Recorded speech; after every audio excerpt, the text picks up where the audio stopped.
Assalamu alaikum student of class 9. I am your ICT teacher Khurshid Alam Rani from Square High School and College, and today I am going to discuss about the internet in education, which is from your ICT book chapter 3.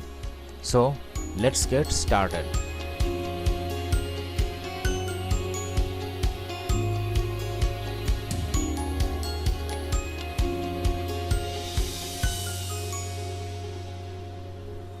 We discussed e-learning in a previous chapter where we showed how education and training can be imparted by using radio, television, CD-ROM, personal network and the internet.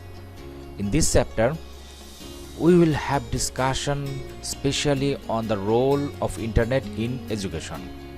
You are very much familiar with the word internet, that is interconnected network.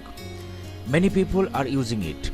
This technology has brought about a significant change to the world, and some infrastructural facilities and financial solvency are required to use it. Either a desktop or a laptop computer is necessary to use the internet. It is expensive and cannot be afforded by the majority of the population. Nowadays, mobile phone technology has been upgraded, and the smartphone, which can provide the internet facilities, is within the reach of most people.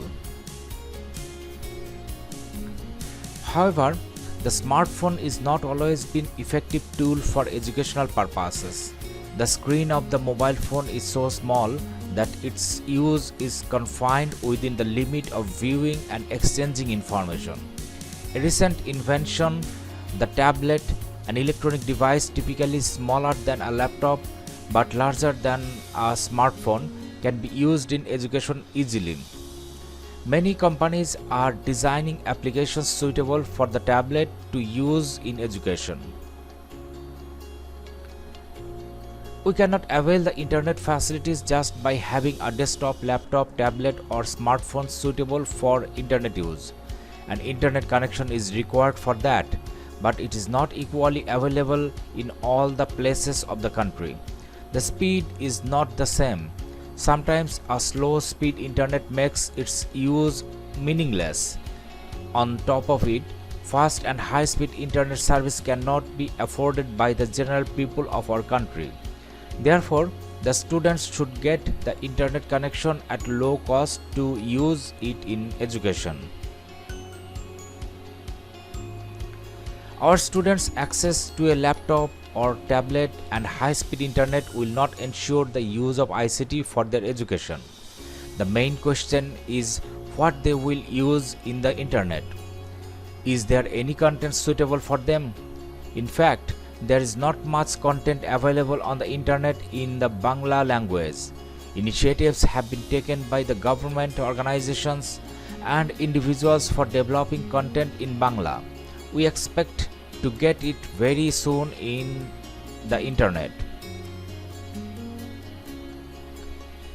Many educational contents are now available on the internet. If a student cannot understand anything while studying, he or she is sure to get any solution by giving a search on the internet. If any student wants to learn anything, he or she will find it on the internet. The technologists of our country have successfully made effective search engines. There are useful websites for mathematics on the internet in which the answer of any mathematical problem can be found. There are websites for practical of scientific experimentations. Expert groups are formed by enthusiastic people, and when problems are placed before them, they solve it. There are also some useful sites available on the internet for teaching Bangla. A vast world of knowledge on the internet is still unexplored. When we start exploring it, we'll discover a complete new world. Okay student, that was all about for today. In next class, I will discuss about the internet and my academic subjects. Till then, goodbye.